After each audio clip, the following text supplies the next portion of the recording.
بسم اللہ الرحمن الرحیم۔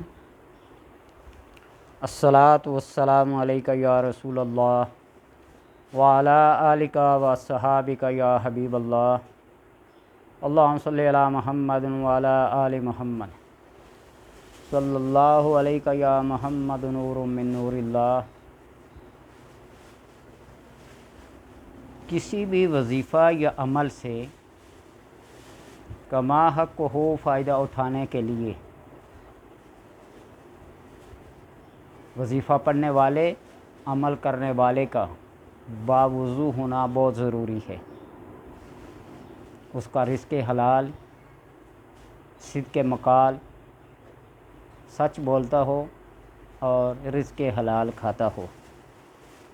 یہ 2-3 عمل ایسے ہیں اگر بندہ اس پہ کاربند رہے تو پھر کسی عمل کے کرنے کی ضرورت ہی نہیں ہے۔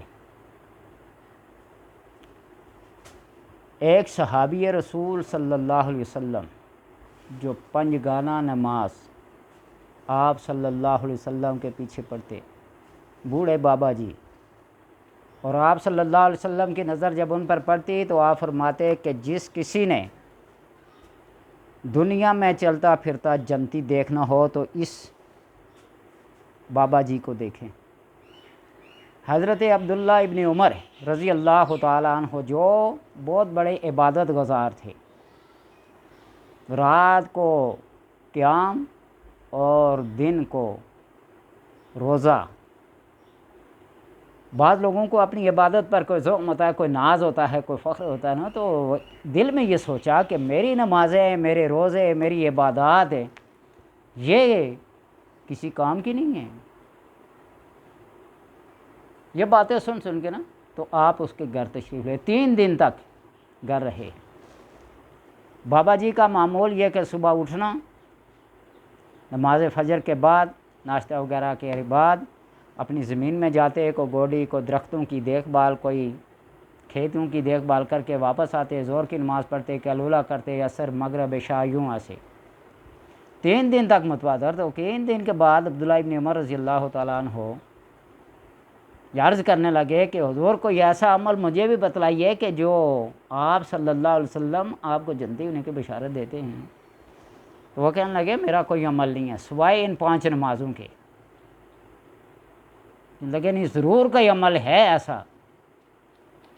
تو انہوں نے کہا کہ ابھی میرا پیچھا کر رہے ہو، اگر عمل کرنا تو سنو پھر، یہ صرف 5 نمازیں اور میری اپنی مزدوری کے علاوہ میرا ایک خاص عمل یہ ہے کہ جب میں اپنے بستر پہ جاتا ہوں دن بھر کے تھکاوٹوں، کاموں، مشقتوں کے بعد، تو جس نے بھی میرے ساتھ ظلم کیا ہوتا ہے، زیادتی کی ہوتی ہے، میں اس کو اللہ کی رضا کی خاطر معاف کر کے سوتا ہوں۔ بس اتنا سا میرا عمل ہے۔ آج لوگ یہ پوچھتے ہیں میرے دشمن بہت سارے ہیں، میرے حاسدین ہیں، میرے فاسدین ہیں، کوئی ایسا عمل بتلائیے کہ وہ زیر ہوں، وہ میرا پیچھا چھوڑیں، وہ میری جان کے در پہ ہیں۔ تو کیا وہ کوئی عمل کرتے تھے، کوئی وظیفہ کرتے تھے، کوئی اسم پڑھتے تھے، کوئی قرآنی آیت پڑھتے تھے؟ وہ تو والکاظمین الغیظ والعافین عن الناس، غصہ پی جانے والے اور معاف کرنے والے اللہ کے پسندیدہ بندے ہیں۔ کر کے دیکھیے ذرا عمل، ہے تو بڑا مشکل لیکن ہے کتنا سود مند اور کتنا فائدہ مند۔ جنتی ہونے کی بشارت جس کو دنیا میں چلتے پھرتے ملے، تو عمل کو بھی دیکھیے نا کتنا اپنے ظلم کو، زیادتیوں کو لوگوں کو معاف کر دے اللہ کی رضا کی خاطر۔ ہم کہتے ہیں کوئی ایسا عمل بتلائیے کہ میرا دشمن زیر ہو جائے۔ بھائی اس کو معاف کرتے دیکھ لو۔ اخلاق اور کردار ایک ایسا ہتھیار ہے، بڑے بڑے دشمنوں کو قدموں پہ جھکنے پہ مجبور کر دیتا ہے۔ تو اس لیے یہ عملیات اپنائیں، بڑے بڑے لمبے چوڑے وظیفوں کو کرنا چھوڑ دیں۔ اور آج یہ خبر ہے کسی کی سنی ہے نا، یہ جو پاکستان میں مشہور خواب سنانے والے قاسم عبد الکریم صاحب کوئی ہیں، ملائیشیا میں گرفتار ہو گئے ہیں۔ تو ایک آدمی نے بڑی مزے کی بات کہی ہے کہ کیا انہیں یہ خبر نہیں تھی، انہیں یہ خواب نہیں آیا کہ میں ملائیشیا جاؤں گا، کانفرنس کروں گا، بڑے بڑے اسپیچز کروں گا، بڑی بڑی تقاریر کروں گا اور وہاں گرفتار ہو جاؤں گا، یہ خواب نہیں آیا؟ بعض دفعہ اللہ کی حکمتیں ہوتی ہیں، اس کی مصلحتیں ہوتی ہیں، سب کو جاننے کے باوجود بھی انسان اپنے آپ کو اس چیز سے، اس شر سے، اس نیکی سے، اس برائی سے نہیں بچا سکتا جو اللہ نے اس کی تقدیر میں لکھی ہوتی ہے۔ اللہ کا ایک نام ہے یا خبیر ہو، آپ اس کو پڑھیں، آپ کو معلومات ملیں گی۔ میرے الشاہ صاحب کے پاس ایک انڈین CID انسپکٹر آیا، بڑا عقیدت مند تھا، آپ نے حروف مقطعات میں سے ایک حرف پڑھنے کو لیے دیا، 6 مہینے کی ایڈوانس رپورٹ لکھ لیا کرتا تھا۔ لیکن اندر کا جو من ہے، جو ضمیر ہے، اس کو غرد آلود کثافت سے لطافت میں تبدیل کریں تو پھر کسی عمل کی ضرورت نہیں ہوتی۔ وہ جب عمل آپ پڑھیں گے پھر وہ سیف، وہ تلوار کلائے گی۔ کوئی چلا، کوئی ریاضت کرنے کی ضرورت نہیں پڑے گی، کھانا یہ کھاؤ، لباس یہ پہنو، وقت کی پابندی کرو، صرف سچ بولنا شروع کر دو، اپنی کثافت کو لطافت میں تبدیل کرنا شروع دو، غیبت، بہتان، تہمت، الزامات سے پاک ہو جاؤ۔ تو اس اسم کو پڑھیں ایسی تنہائی میں بیٹھ کر کہ جہاں باہر کی آوازیں آپ کے کانوں میں نہ پڑیں، آپ کے خیالات منتشر نہ ہوں، توجہ اور یکسوئی کے ساتھ اس اسم کو پڑھیں 313 بار۔